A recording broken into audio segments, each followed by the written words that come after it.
அனைவருக்கும் வணக்கம்.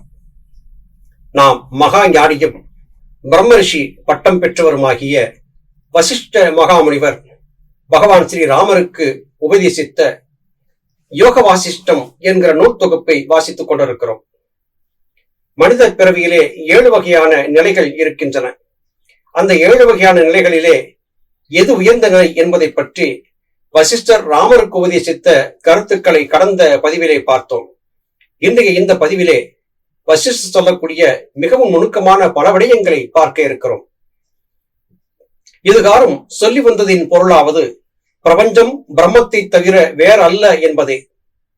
தங்க வளையலில் தங்கத்தை தவிர்த்து வேறொன்றும் நாம் காண்பதில்லை. தங்கம் இன்றி வளையல் ஏது? தங்கத்தின் ஆதரவை கொண்டுதான் வளையலோ அல்லது ஆபரணங்களோ பொருளானாலும் வார்த்தைகளாலும் விஸ்தரிக்கப்படுகின்றன.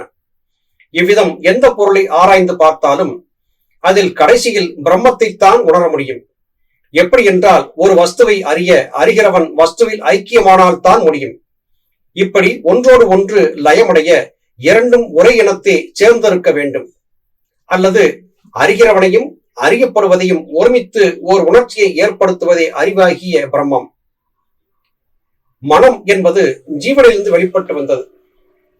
ஜீவனிலிருந்து வெளிப்பட்டு வந்த ஜீவசக்தியாய வாயு மனம், புத்தி, சித்தம், அகங்காரம் என்பதாக பிரிந்திருக்கிறது. அகங்காரம் என்கிற மனத்தோடு இணைந்து பயணிக்கிற காரணத்தால் தான் நம்மால் உண்மை பொய் எதை புரிந்து கொள்ள முடியவில்லை. ஆன்மா என்பது நிச்சயமானது. அகங்காரத்தால் கட்டமைக்கப்பட்ட இந்த உலக வாழ்க்கை என்பது மாயையானது. நமக்கு கேள்வி வரக்கூடும், இதை மாயை என்று சொன்னால் நான் இந்த உடல் கொண்டு பல காலமாக வாழ்ந்திருக்கிறேனே, என் உறவுகளோடு இணைந்திருக்கிறேனே, இதை மாயை என்று எப்படி ஒப்புக்கொள்வது என்று எண்ண தோன்றும். ஆனால் மரணம் என்பது ஒன்று வந்தான பிறகு இந்த உடல், இந்த உறவுகள் நம்மோடு வரப்போவது இல்லை. இது காரணமாகவே இந்த உலக வாழ்க்கையை மாயை என்று ஞானிகள் மகான்கள் குறிப்பிட்டார்கள். நம்முடைய உலக வாழ்க்கையிலே எத்தனையோ பேர் நமக்கு முன்னால் வாழ்ந்தவர்கள் மாண்டு போயிருக்கிறார்கள். அப்படி இருந்தும் மரணம் என்பது நிச்சயம் என்பதை புரிந்து கொள்ளாமல் மனிதன் மனம் போன போக்கிலே பற்பல தவறுகளை செய்து தன்னுடைய ஆனந்தத்திற்காக என்று எதையோ செய்து கொண்டிருப்பது தவிர்க்கப்பட வேண்டியது என்பது மகான்களின் கூற்றாகவும் கருத்தாகவும் இருக்கிறது. எனவே இந்த உலக வாழ்க்கை மாயை என்கிற கூற்று ஞானிகள் மகான்களால் சொல்லப்படுகிறது. சடுதியிலே மறைந்துவிடும். இளம் பிராயத்தில் இருப்பவர்களுக்கு வாழ்க்கையிலே இன்னமும் செல்ல வேண்டிய தூரம் அதிகம் இருப்பதாக தோன்றுகிறது. ஆனால் முதியவர்களுக்கோ எப்போது வேண்டுமானாலும் மரணம் வந்துவிடும் என்கிற நிலையிலே இருப்பவர்களுக்கோ இதுகாரும் வாழ்ந்திருந்த வாழ்க்கை வெறும் சொப்பனமாக, மாயையாக, காணல் நீராகவே மனதிலே அவ்வப்போது வந்து சென்று கொண்டிருக்கும். இந்த உண்மையை புரிந்து கொண்டு விட்டால் இந்த உலக வாழ்க்கையிலே மனிதர்கள் ஆசை வயப்பட்டு பற்பல விதமான துன்பங்களை தனக்குத்தானே ஏற்படுத்தி கொண்டும் மற்றவர்களுக்கு துன்பத்தை கொடுத்து கொண்டும் பயணிக்க மாட்டார்கள். தங்கத்தில் காணும் வளையலை போல் பிரம்மத்தை காட்டிலும் வேறாக கருதப்படும் பிரபஞ்ச அஞ்ஞானம் எவ்வளவு ரூடியாய் விஸ்தரிக்கிறது என்பது லவணனுக்கு ஏற்பட்ட அனுபவத்தால் நமக்கு தெளிவுபடும். சபையோர்களுக்கு நான் தாத்பரியத்தை சொன்ன மறுநாள் லவணன் என் மொழிகளை சிந்தித்து தான் சொப்பனத்தில் அனுபவித்த சம்சாரமும் பிரதேசமும் ஒரு சமயம் எவ்விடத்திலாவது வாஸ்தவமாகவே இருக்கலாமோ என்று நினைத்தான். பிறகு இதை சோதிப்பதே சரி என்று தீர்மானித்துக் கொண்டு சைன்யத்தை திரட்டி கொண்டு மந்திரிகளுடன் புறப்பட்டான். தான் கனவாக கண்ட காட்சிகளை ஞாபகம் செய்து கொண்டு தன் சண்டால வாழ்க்கை நடந்த பிரதேசத்தை தேடிச் சென்றான். பல தினங்கள் கழித்து விந்தியமலை சார்வை அடைந்து அங்கே பல காடுகளை சோதித்து கடைசியில் தான் கண்ட காட்டை அடைந்து அவ்விடமிருந்து தான் வசித்து வந்த கிராமத்தையும் அடைந்தான். பார்க்க பார்க்க யாவும் வியப்படையத்தக்கதாக இருந்தன. கனவிலே கண்ட கிராமம், ஜனக்கூட்டம், உற்றார் உறவினர் எல்லாம் உருவமும் ஜீவனும் கொண்டு கண்ணெதிரிலே புறப்பட்டார்கள். தன் மனைவியின் சுற்றத்தார்கள் அந்த பெண்ணுக்கு ஏற்பட்ட அதிர்ஷ்ட தசையையும் பிற்பாடு உண்டான பல துன்பங்களையும் நினைத்து புலம்புவதையும் பார்க்க ஆச்சரியம் அதிகரித்தது. அவ்வூரார்களை கேட்டும் வேறு விதமாக பரிசோதித்தும் பார்க்கையில் தான் கண்ட சொப்பனம் இங்கே வாஸ்தவமாக நடைபெற்றிருப்பதாக அறிய வந்தான். அதனால் மனம் கலங்கினான்.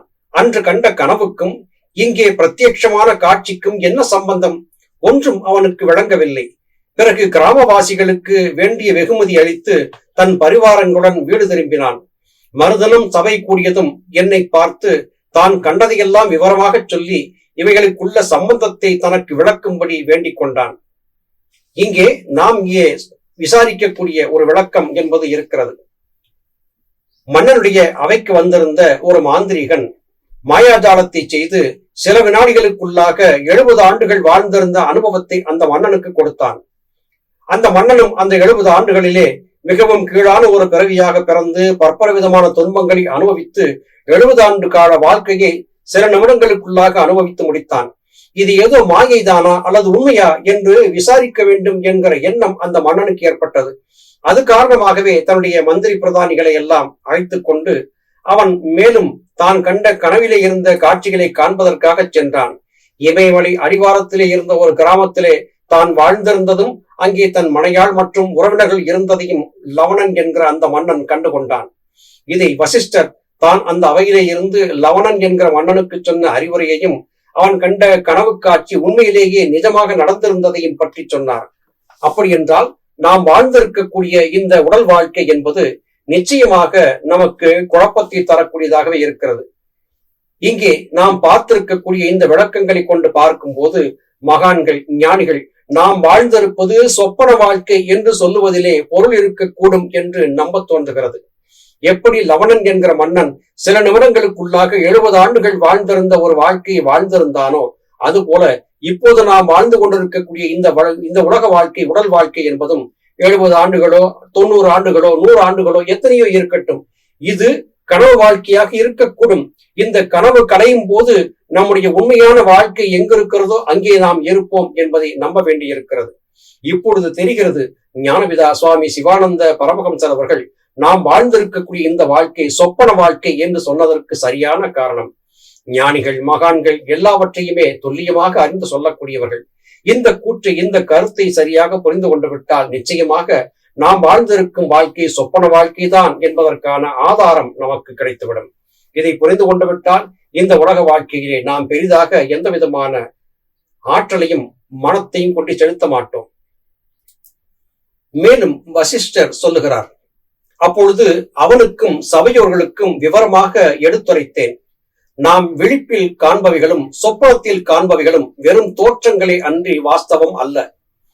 கனவில் வெகு அசம்பாவிதமான செய்கைகளை எல்லாம் நாம் காண்கிறோம்.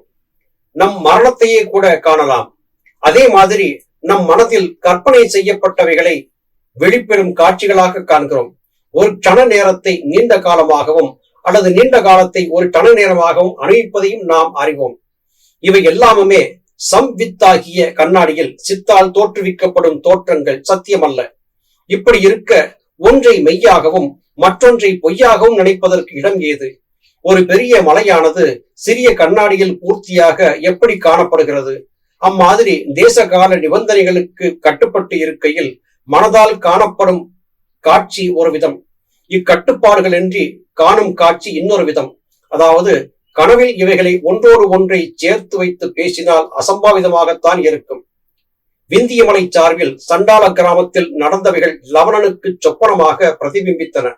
அல்லது லவணனுடைய சொப்பனமாகிய சங்கல்பம் விந்தியமலையிலே சொரூபத்தை அடைந்தது, அதாவது பூர்த்தியாயிற்று. இவ்விரண்டு விதமான கொள்கைகளும் சரியே. சொப்பனத்திலும் விழிப்பிலும் காணப்படும் காட்சிகளை வேறு விதமாகவும் பாவிக்கலாம். அதாவது இரண்டும் தோற்றங்கள் அல்லாமல் சத்தியமும் அல்ல அசத்தியமும் அல்ல என்பதே இன்னொரு கொள்கை. காட்சிகள் காணப்படுவதால் அசத்தியமாகாது, ஆனால் காணப்பட்டவைகள் மறைந்து விடுவதால் சத்தியமும் ஆகாது. மற்றொருவாறும் இவைகளை கருதலாம். தற்காலத்து சத்தியம் என்று சொப்பனத்தில் காண்பவைகள் அப்பொழுது சத்தியம், ஆனால் விழிப்பில் அசத்தியம். விழிப்பில் காண்பது சொப்பனத்தில் அசத்தியம், ஆனால் சம்வித்தை வைத்து பேசினால் எல்லாம் அசத்தியம். கண்ணாடி பிரதிபிம்பத்தை எப்படி விருப்பமோ வெறுப்போ இல்லாமல் தோற்றுவிக்கிறதோ அதே மாதிரி சம்வித்தானது தோற்றங்களை கனவிலும் நினைவிலும் தோன்றியபடி பிரதிபிம்பிக்க செய்கிறது. ஒன்றில் காலதேச சங்கல்பம் இன்றியும் மற்றொன்றில் இச்சங்கல்பத்தை கூடியும் தோற்றுவிப்பதின் காரணத்தால் சம்வித்தானது தோற்றங்களுக்கு கர்த்தா ஆகாது. எப்படி கண்ணாடி பிரதிபிம்பங்களுக்கு கர்த்தா இல்லையோ அப்படியே இந்த காரிய காரண சம்பந்தம் ஒரே இனத்தை சேர்ந்தவைகளுக்குத்தான் பொருந்தும். சம்வித்தை எந்த இனத்தில் சேர்க்கத்தகும்? தோற்றமாகிய ஜகத்தின் விஸ்தரிப்பு எப்படி ஏற்படுகிறது என்பதை கவனிப்போம். சித் அல்லது மனஸ் கர்த்தாவாக நிற்க அதன் அசைவு சங்கல்பமாகவும் அதன் தொடர்ச்சியாக அது செயலாகவும் மாறுகிறது. இது ஜடப்பொருள்களின் நோக்கத்தை செலுத்தினால் அவைகளுடன் லயமாகி அவைகளின் தன்மையை உணர்கிறது. அதாவது அவைகளின் அறிவு மனத்திற்கு ஏற்படுகிறது. அந்த கணம் மனசே ஜடமாய் நின்று தன் சுதந்திரத்தை இழக்கிறது. இப்படியே ஒவ்வொரு பதார்த்தத்திலும் விஷயத்திலும் உணர்ச்சியிலும் தானே அதுவாய் நின்று பல நாம ரூபங்களை அடைந்து பிரபஞ்சமாய் விஸ்தரிக்கிறது. இங்கே ஒரு கருத்தை வசிஷ்டர் மிக தெளிவாக சொல்லி இருக்கிறார்.